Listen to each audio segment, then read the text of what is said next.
स्वागत है। आज हम मॉर्गन हाउसल की एक कमाल की किताब धन का मनोविज्ञान पर बात करने वाले हैं। ये किताब इस बारे में ज़्यादा है कि हम पैसे को लेकर सोचते कैसे हैं, हमारा बर्ताव कैसा होता है, न कि सिर्फ फाइनेंस के फॉर्मूले। और इसका जो एक बड़ा आइडिया है वो ये कि पैसे से जुड़े हमारे फैसले वो हमारी अपनी कहानी, हमारे तजुर्बों और हाँ, थोड़ी किस्मत पर भी टिके होते हैं। मतलब कोई एक सही तरीका सबके लिए नहीं है। चलिए इसी को थोड़ा और खोलते हैं। बिल्कुल सही कहा। और पहली बात यही है जो काफी सोचने वाली है कि हर इंसान का पैसे के साथ रिश्ता एकदम अलग होता है।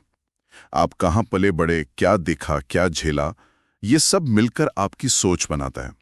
तो दूसरों के पैसों के फैसलों को जज करना वो शायद ठीक नहीं। थोड़ी हमदर्दी चाहिए। हाँ, क्योंकि उनकी कहानी हमें पूरी पता नहीं होती। और इसी से जुड़ी बात है किस्मत और जोखिम की। किताब ये भी कहती है कि देखो, कामयाबी सिर्फ मेहनत या अक्ल की बात नहीं है। बिल गेट्स का उदाहरण दिया है। वो जीनियस थे, पर उन्हें कम उम्र में कंप्यूटर मिला जो उस जमाने में मतलब बहुत बड़ी बात थी। बिल्कुल, बहुत कम लोगों के पास था वो एक्सेस। और ये चीज हमें थोड़ी विनम्रता सिखाती है। मतलब अपनी सफलता में लक का हाथ मानना चाहिए और साथ ही ये समझना कि बस इतना काफी है, ये लाइन कहाँ खींचनी है। हमेशा थोड़ा और के चक्कर में ना लोग अक्सर बड़ा जोखिम उठा लेते हैं। लालच, हाँ, वो संतुष्टि वाली बात। वो जानना कि कब रुकना है, वो अपने आप में एक ताकत है। ये वॉरेन बफेट की कहानी से भी जुड़ता है। उनकी जो इतनी वेल्थ है वो सिर्फ अच्छे स्टॉक चुनने से नहीं आई, बल्कि टाइम देने से, कंपाउंडिंग से आई। हाँ बिल्कुल, समय और कंपाउंडिंग की शक्ति। मतलब पैसा पैसे को बनाता है अगर उसे वक्त दिया जाए।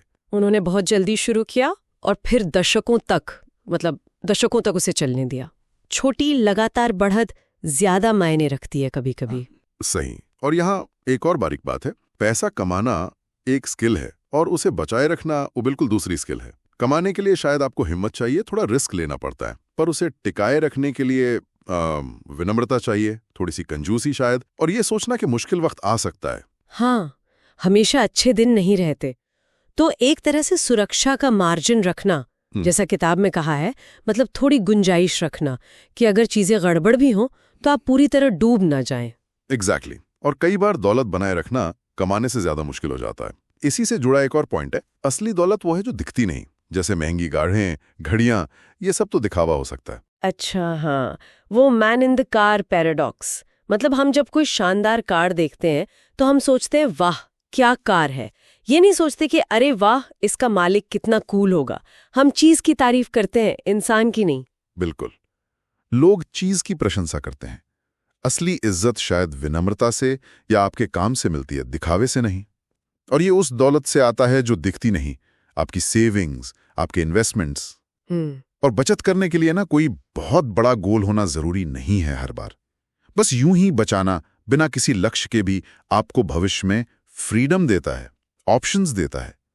ये असल में आपकी कमाई और आपके अहंकार के बीच का गैप है। ये बात अच्छी है। और एक और आइडिया है उचित बनाम तर्कसंगत का, कि जरूरी नहीं हमारे पैसे से जुड़े सारे फैसले एकदम लॉजिकल हों, स्प्रेडशीट पर खरे उतरें। कभी कभी मानसिक शांति ज्यादा जरूरी होती है। जैसे होम लोन शायद गणित के हिसाब से जल्दी चुकाना बेस्ट ना हो, पर उससे चुकाकर जो सुकून मिलता है, हाँ, उसकी कीमत अलग है, क्योंकि हम इंसान हैं, रोबोट नहीं। और हमें यह भी याद रखना है कि भविष्य तो अनिश्चित है, हम अंदाजा नहीं लगा सकते।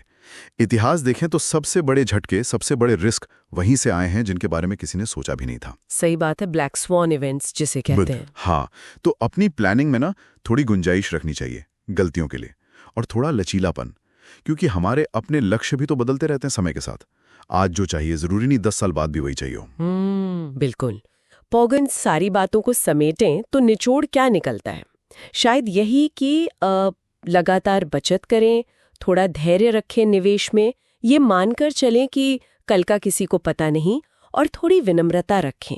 मतलब पैसे में सफल होने के लिए कोई जीनियस होना जरूरी नहीं, बस व्यवहार सही होना चाहिए। बिल्कुल, आखिर में यही बात है। आपकी फाइनेंशियल सक्सेस इस बात पर कम डिपेंड करती है कि आप कितने स्मार्ट हैं, और इस पर ज्यादा कि आपका बिहेवियर कैसा है।